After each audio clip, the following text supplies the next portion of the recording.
So it's just another typical Friday night in America. A fistfight festival erupted in Chicago after Donald Trump canceled a rally where raucous protesters invaded the arena. Organizers feared violence. I'd say the fear was well-founded. Police arrested 5 people during isolated brawls. So who are these people protesting? Fox News, Fox News, Fox News, Fox News. You've been having Fox News, Fox News, Fox News, Fox News, Fox News. Can you say something? Fox News. I think he's got a future as my ringtone. Fox News, Fox News, Fox News, Fox News. Where's my phone? Anyway, I apologize. Sorry I interrupted you, protester. Please continue. I'm here because I'm proud to be a Chicagoan, because Chicago does not like Donald Trump and his ideas. That's college today. What can you say? Yeah. Now, reporters said the protesters were a mix of Bernie Sanders supporters, Black Lives Matter, and MoveOn.org. But to me, it looked like a face-off between Skinnerd fans and Greenpeace interns. So why were they protesting? John Roberts, ask him what they're doing here and why. What were you here tonight to do? I'd rather not answer that question.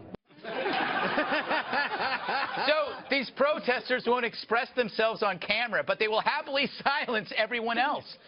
The media described the protesters as peaceful after the event was shut down. The message, you'll get peace if you shut up.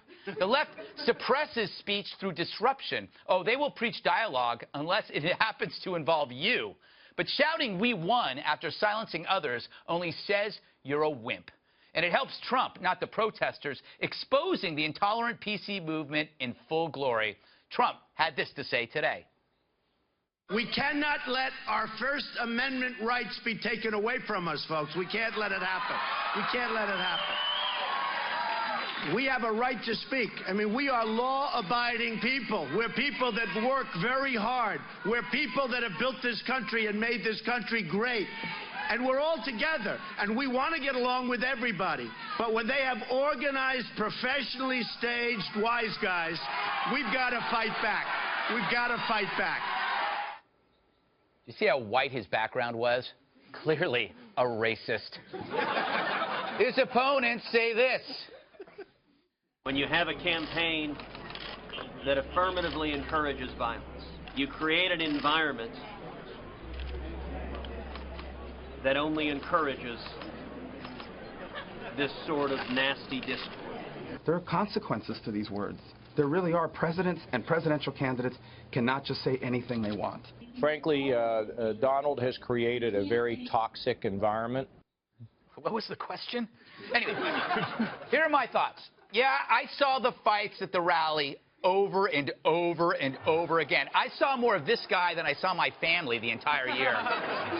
It's bad, but the fact is we keep seeing the same footage because we happen to like it, more so than a John Kasich town hall, which got knocked off TV for this. It aired later, but the most restrained candidate running gets bumped for behavior seen during spring break. So where should you stand in all of this? Are you for Trump or are you for the protesters? Should Trump be blamed or should Bernie Sanders, since many of the protesters back him? I say everyone's at fault. The protesters more so because they came probably for a fight. But this lady didn't help. You have the right to assemble. You have the right to free speech. You also have the right to go into. Slug a guy you have a right to go into. Listen, you have a right to go into a closed private event, and you get what's coming to you. I do not condone violence, but if you go into an environment where you're interrupting 13, 14 times, do you expect a hug or kumbaya? Oh, Marosa. This is my problem with Trump. I don't want a White House where washed-up reality show minions actually have a voice. I do not look forward to Gary Busey's take on entitlements or Sinbad's policy suggestions for Syria. Also, Bill Ayers was there. He's a terrorist. He tried to blow up Americans. Was he there to preach nonviolence? That's like Jeffrey Dahmer preaching veganism.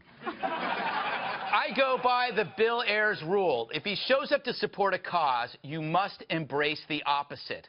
After all, why do protesters who claim to despise hate seem, like Bill Ayers, to love violence? Because to them, they're good and we are evil. Finally, I wonder, did anyone see this coming? It could get uglier, and we don't want it to get uglier, do we?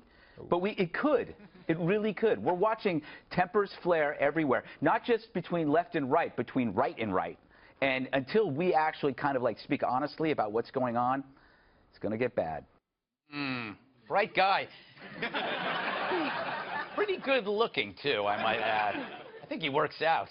Anyway, I'm thinking cooler heads better prevail soon, or it's going to get worse, really worse.